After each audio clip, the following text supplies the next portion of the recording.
Après le roll-up, on aborde à présent le roll-over, qui veut dire rouler par-dessus.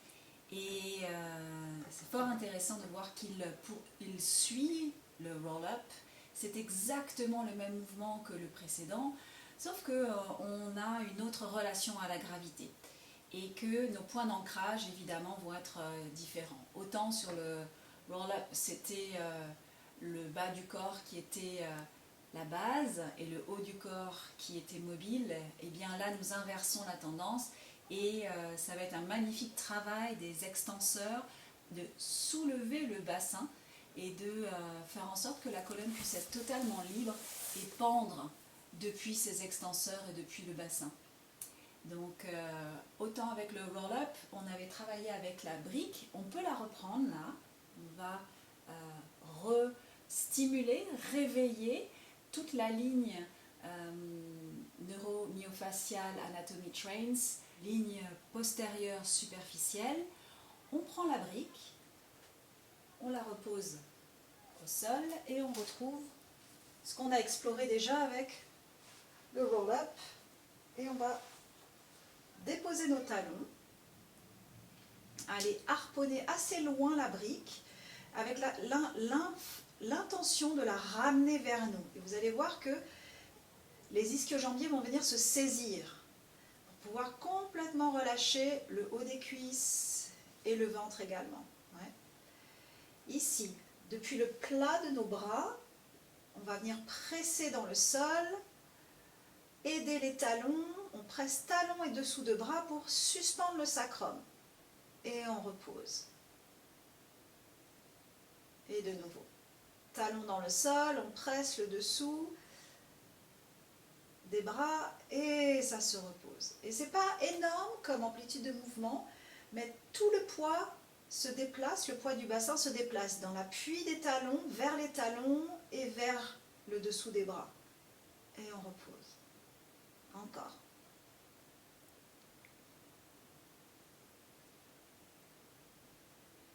Prochaine fois que le bassin est en haut, on vient un tout petit peu plier les genoux. On voit là qu'il y a un magnifique engagement des extenseurs.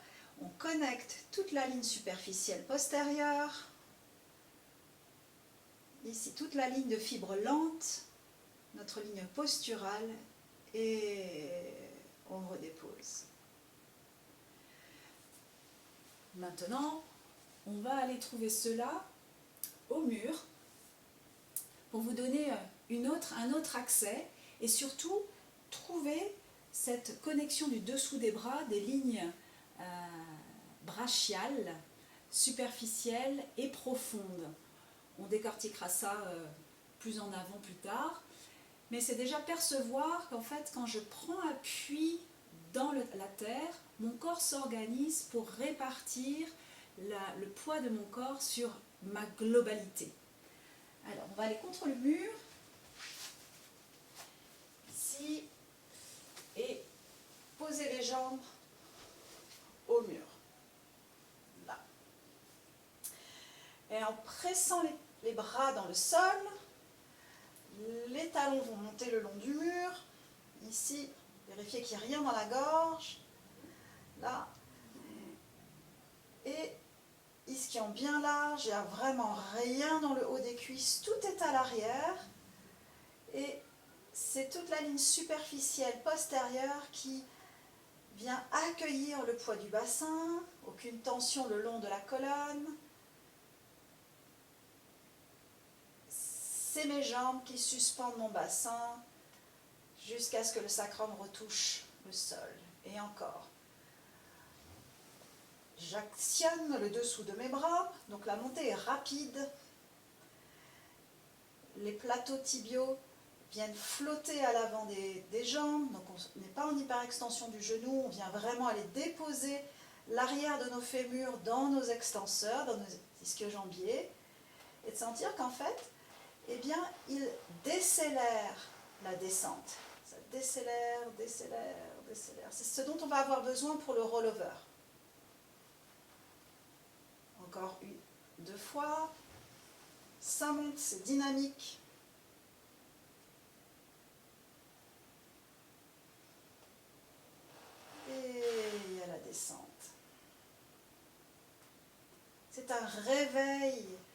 ces fibres qui vont décélérer et accélérer. Maintenant, on va le mettre en action avec le rollover. On peut partir complètement de la brique. Prenez vos appuis et là il y a une véritable présence de nos mains. Ça va être notre cadre de travail. Et là où vous mettez vos doigts, donc grignotez un petit peu le tapis avec vos doigts en direction de la brique. Et vous vous faites la promesse de ne pas bouger le bout de vos doigts, mais que c'est plutôt tout le tissu qui relie la pulpe de vos doigts jusqu'à votre bassin qui va venir se déployer, s'ouvrir comme le tissu d'une voile ou d'un spi pour pouvoir suspendre le bassin. Donc, comme on a fait avec le roll-up, je prends cet appui et même moi ça m'aide d'aller chercher, d'aller vraiment marcher avec mes basses côtes à l'arrière pour trouver un maximum de longueur ici. Ici, le poids de mon sacrum descend pour qu'une jambe se soulève. Et je vais venir inspirer dans l'arrière de mes poumons, ouvrir le coffre arrière de mon diaphragme, pour que les abdominaux comprennent qu'en fait, ils peuvent rester longs, que le diaphragme ne descend pas vers le bassin, mais qu'il s'ouvre en arrière. Presse le sacrum, je presse le sacrum, la jambe se lève. Je presse le sacrum, la jambe se lève. Et on vient voir maintenant si le poids des deux jambes peut être géré sur la globalité des tissus sans que ça n'impacte la colonne vertébrale. Je presse en inspirant, mes jambes se lèvent. Ici. Il y a cet élan-là, là je l'arrête pour le démontrer, mais on prend l'élan pour partir en arrière, et là je vais presser dans mes bras, ce sont mes talons qui se suspendent, qui vont suspendre mon sacrum, là. On est exactement dans la même configuration que contre le mur. J'écarte les jambes, il n'y a pas de largeur spécifique, mais vous êtes suspendu à vos talons. Et là, c'est le mouvement du mur.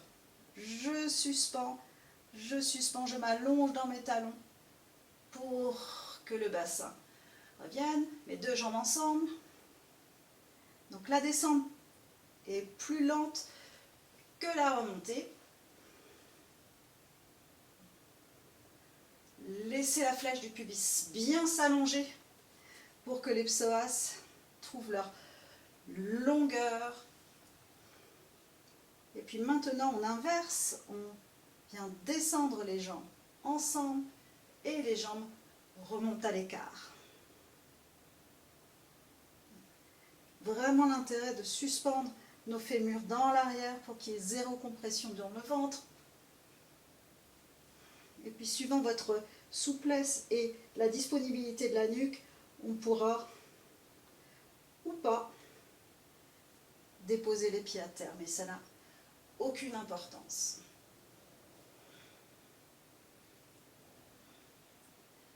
Trois fois dans un sens, 3 fois dans l'autre.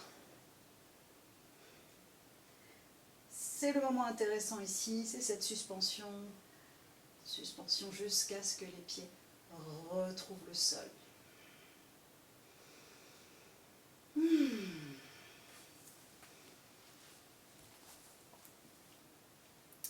Très très intéressant, l'importance d'aller faire des inversions pour aider le cœur, soulager le cœur, oxygéner le cerveau et puis donner l'opportunité aux organes internes de pouvoir se déposer dans le hamac du diaphragme.